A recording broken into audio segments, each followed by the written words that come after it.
በሀገር አቀፍ ደረጃ በሚሰጠው የ12ኛ ክፍል መልቀቂያ ፈተና የተሻለ ውጤት ለማስመዝገብ ብዙ መስራትን ብዙ መዘጋጀትን ይጠይቃል። እኛም በደቡብ ምዕራብ ኢትዮጵያ ሕዝቦች ክልል በቤንች ሸኮ ዞን ከሚገኙ ትምህርት ቤቶች አንዱ ወደ ሆነው ሚዛን አጠቃላይ ሁለተኛ ደረጃ ትምህርት ቤት ተገኝተን የተሻለ ውጤት ለማምጣት ከወዲሁ ዝግጅታችሁ እንዴት ነው ብለን ጠይቀናል። ያነጋገርናቸው ተማሪዎች በግላቸውም በቂ ዝግጅት እያደረጉ በትምህርት ቤቱም አስፈላጊው ድጋፍ እየተደረገላቸው መሆኑን ገልጸውልናል። ዝግጅት ያው ከመጀመሪያው ጀምሮ ተዘጋጅተናል። አሁንም እየተዘጋጀን ያለነው ያው ትምህርት ቤቱ የሚያደርገው ድጋፍ ሆኖ እንዳለ እኛም ከኛ የሚጠበቀውን ኢፈርት አስተማሪን ብቻ በመጠበቅ ሳይሆን ራሳችን አቅማችንን በማወቅ ያው ይሄ የህይወታችን የመጨረሻ ክፍል ወይም የመጨረሻ ፋይናል ላምፕ ላይ ስላለን የተለያዩ ነገሮችን በማድረግ በማጥናት በግሩፕ ዲስከስ በማድረግ ብቻ ሳይሆን ከትምህርት ቤቱ የሚሰጡንም የተለያዩ ካስተማሪዎች ወርክሺቶችን ፈተናዎችን እና የተለያዩ ሞዴሎችን በመውሰድ ትምህርት ቤቱ ደግሞ የተለያዩ ነገሮችን ያደረገ ይገኛል። ሞር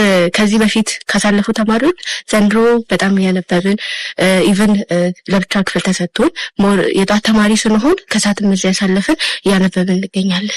አሁን ዝግ ራሱ አልወሰንም 15 ከፋይናል በኋላ የተዘጋጀን ነበር። በጣም በቃ 15 ዝጉን ለእናንተ ይደርሳል፣ እናንተ ዋና የእናንተ ጥንካሬያችሁ ነው ተብሎ 15 ዝጉን የተማርን ያጠና ነበር። በሚዛን አጠቃላይ ሁለተኛ ደረጃ ትምህርት ቤት በዘንድሮ የ12ኛ ክፍል ሀገር አቀፍ ፈተና 445 ተማሪዎች ይፈተናሉ። እነዚህ ተማሪዎች የተሻለ ውጤት ማስመዝገብ እንዲችሉ በእውቀትም በስነ ልቦናም የማዘጋጀት ስራው ቀደም ብሎ መጀመሩ ተገልጾልናል። ያንኛ ሴሚስተር ዝጉን እንኳን ወደ ቤት እንዲሄዱ አልፈቀድንም። ፖርሽኑ ከወዲሁ ከበር አድርገን ተማሪዎችን ውጤታማ ለማድረግ ዝጉንም በትምህርት ላይ እንዲቆዩ ነው ያደረግነው። ልጆች ማዘጋጀት ብቻ ሳይሆን በፈተና ላይ በስነ ልቦናም አንዳንዴ አግዝፎ በማየት ፈተናን እንደ አዲስ ነገር የለመዱት ፈተና አካል አድርጎ ካለማየት ጋር ተያይዞ የሚፈጠሩ ክፍተቶችን ለመዝጋት የሳይኮሎጂካሊ ምክር እንዲሰጣቸው እያደረግን ያለነው። 12ኛ ክፍል ተማሪዎች ከ11ኛ ክፍል ጀምሮ ነው እነዚህ ተማሪዎች እያዘጋጀን የመጣ ነው። በትምህርት ቤቱ ስንገኝ የ12ኛ ክፍል ተማሪዎች በአጠናንና በፈተና አሰራር ዘዴዎች እንዲሁም በስብዕና ግንባታ ያተኮረ ስልጠና እየወሰዱ ነበር። ስልጠናውን የሚሰጡት ከሚዛን ቴፒ ዩኒቨርሲቲ የመጡና በዘርፉ የዓመታት ልምድ ያላቸው የትምህርት ጉዳይ ይመለከተኛል ያሉ በጎ ፈቃደኛ መምህር ትዕዛዙ አቲሞ ናቸው። የሚሰጠው ስልጠና በብዙ መንገድ ተማሪዎችን ለተሻለ ውጤት የሚያዘጋጅ ስለመሆኑ ተናግረዋል። የመጀመሪያው ተማሪዎችን ከመዘናጋት ያነቃል። ሁለተኛ ፎከስ እንዲሆኑ ያደርጋቸዋል። ጊዜያቸውን በአግባቡ እንዲጠቀሙ ስኬታማ እንዲሆኑ ያደርጋቸዋል። ያው ያጠናን ዘዴ ብዙዎቹ ኮንፊውዝድ ናቸው። ቴንሽን አለ። ያን ከረገብ ከማድረግ አኳያ እና ያጠናን ዘዴያችን ምን ይመስላል የሚለውን ራሳችንን ገምግመን ወደ መስመር እንድንገባ ከማስቻል አኳያ ትልቅ አስተዋጽኦ አለው። እስካሁን ድረስ 6 ወር 7 ወር በጣም አጥልተናል በግላችን። ከዚህ አስታውሰን የምንገባው ነው።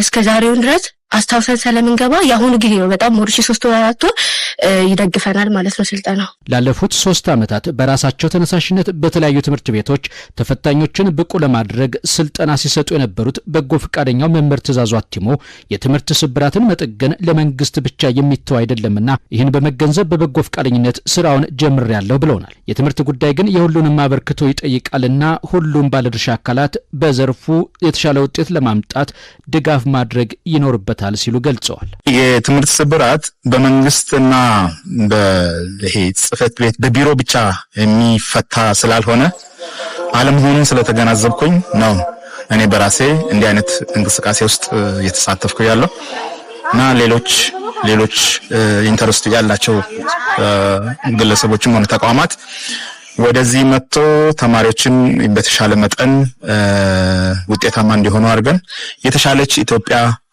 ብንፈጥር የተሻለ ነው የሚለውን ጥሪ ማስተላለፍ ፈልጋለሁ። የትምህርት ለኛ ትውልድ ወይም ኤጁኬሽን ፎር አወር ጄኔሬሽን የሚባል የግብረሰናይ ድርጅት ተቋቁሟል።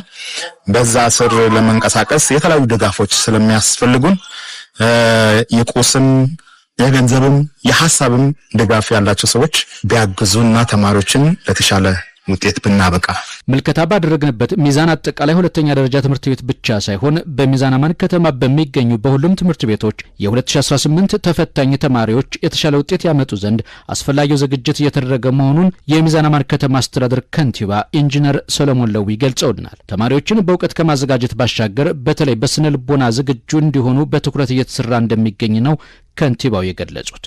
ተማሪዎች በቂ ዝግጅት በቂ አቅም ያላቸው በትንንሽ የሳይኮሎጂ ችግር ፈተናዎቻቸውን ባለመስራት በመደንገጥ ውጤት የሚያጡበት ሁኔታ ነው ያለውና ለነሱ በቂ የትምህርት ግብዓት ከማቅረብ ክትትል ድጋፍ ከማድረግ ባለፈ ግን ተማሪዎች አሁን ያሉበትን የሳይኮሎጂ ሁኔታቸውን ልምዶች በማቅረብ ሞር ድጋፍና ክትትል ያደረጉ እነሱን ማንቃት አስፈላጊ ከመሆኑ አንጻር ይህንን ስራ እየሰራ ነው የምንገኘው። በዘንድሮው የ12ኛ ክፍል መልቀቂያ ፈተና የተሻለ ውጤት ይመጣ ዘንድ ሁሉም ባለድርሻ አካላት ተማሪዎችን በማዘጋጀት የበኩላቸውን ድርሻ እንዲወጡ ጥሪ ቀርቧል።